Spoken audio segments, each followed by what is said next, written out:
Alright guys, so what's going on? So there was several questions that's kind of making, well, I should say comments about the guy that I'm training. As far as how long am I going to keep training him? Isn't he ready to go on his own yet? All that good stuff. Now, I just wanted you guys to understand what the situation was with him. So I've known him for a long time. We've known each other for about 30 years now.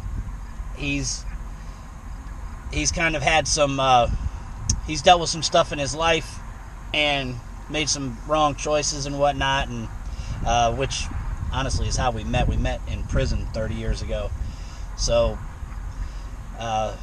since then, once he got out, he's dealt with a lot of things, as I said, and so in doing so, he's kind of almost been kind of cut off from life, so to speak. He kind of hasn't experienced much. He doesn't really know much. Very intelligent guy as far as book smarts, things like that. But when it comes to what some of us might take for granted, being out here, for instance, just using a pump, just using a credit card at a fuel station, navigating a smartphone, things like that, he has no experience in, basically little to no experience. So it's been taking some time to get him fully adjusted, and for me to feel like he's going to be safe and that he's going to be able to take care of my equipment and do the job the right way and all of those things. So just been taking my time. The other part of why it's been taking so long is that I'm still trying to generate as much income as I can, because I'm hoping that come Thanksgiving, hoping to be off the road for the rest of the winter. I'm sure I'll do something spot here and there, I imagine, but I'm trying to stay home for the rest of the winter. And the reason being, I've got a small child that I have to take care of, grandchild, so I need to be in more often for that. I need to participate more and do more boots on the ground kind of stuff with the business at home. Being on the road, I'm limited on what I can do to help the business expand and grow. So with the combination of all those things, I've just been taking my time. You know, I went out with him for a while, which you guys have seen in the videos. Then I let him go out by himself for about 10 days. Now we're back out together again. We'll go in the week of October 3rd, be in for a week, get some stuff done, go back out. I'll try to come back in for my granddaughter's for trick-or-treating, so I can take her trick-or-treating for her first time. Then I'll hit the road again, and then come back in for Thanksgiving, and then hopefully from there out, I'll send him out on his own. So yeah, I mean, that's the thing. And as you guys have seen, like with the straps, you know, it's funny. I mean, it's funny for him and I don't show you that trying to make fun of him or anything. It's just that him and I have a really good friendship, as far as, especially when it comes to humor and things like that. And so when I'm laughing, I'm not laughing at him, you know. It's just he understands it. Like, we both have a good laugh about it. But even with that, though, you can see how much trouble he has with that, and it's because he has no experience with it. He has hardly any experience in any kind of physical type labor job when it comes to mechanical things, strapping freight down, anything to do with this industry, as far as shipping, receiving, any of that stuff. So I'm just wanting to make sure that he's competent and comfortable enough with all this that, you know, if I'm not here with him and he's out here alone, you know, maybe he's feels afraid to ask for something. I don't want him to mess something up. I don't want him to have a problem in front of a customer. So yeah, I'm just taking my time, and again, it's been nice, you know, being out on the road with them, just having some conversations and having a good time. So that's the reason this has been taking so long. And just to let you know, like, I've seen a couple of comments where people are like, oh, that's awesome that you take them out and train them. You know, one in particular was saying something about, yeah, normally they just give them the keys and go. Normally that's what I would do too when I bring a driver on. This isn't something I would normally do, because I'll be honest, I'm a funny acting dude with my space. So I don't know if I could handle being with a complete stranger out on the road in a van.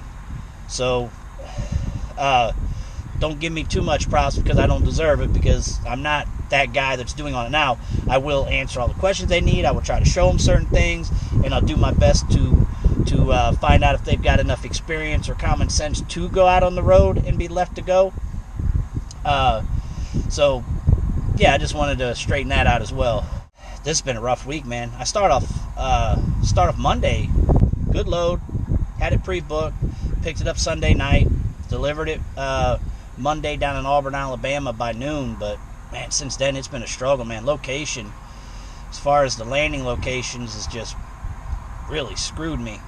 Because the freight, there was freight there, just cheap. I just didn't want to go that cheap, man. I mean, I kind of battle back and forth on, should I just take it cheaper because I'm spending the gas to get up out of there. But it's just, I don't know, man. It's hard to take a load super cheap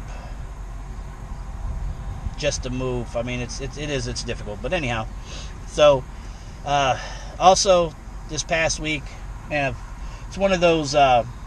Any of you guys that are owner operators, fleet owners, you guys have all been through it, or whether you're in a big truck or whatever. It's just you get in those cycles to where it just seems like repairs just come in bunches. Like, you fix one thing, then something else goes bad, then something else goes bad, then something else, and then it's another van that's having issues with. So been kind of going through that for the past month with the gray van I have. I have to go on and look exactly what, but like this last thing, it was shifting really hard. So went into a transmission shop in North Carolina, and they say, oh, it's leaking in the front, the front seal's leaking, the rear seal's leaking, and you got all this stuff wrong, and blah blah blah. I'm just like, man, I'm gonna bring it back up to Ohio, take it to a shop that I trust and I've dealt with before. So that's what we did, brought it back up. Then the moment he gets to the shop and the tech is taking the van into the shop, the damn serpentine belt busted. So throw the serpentine belt on top of that to get done. They checked out the transmission. They did a thorough check.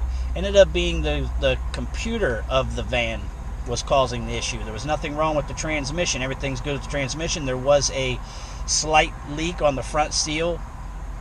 They replaced that, so that's taken care of. Replaced the computer. Got the new serpentine belt. And all that ran, I think it was like $1,400 and some change.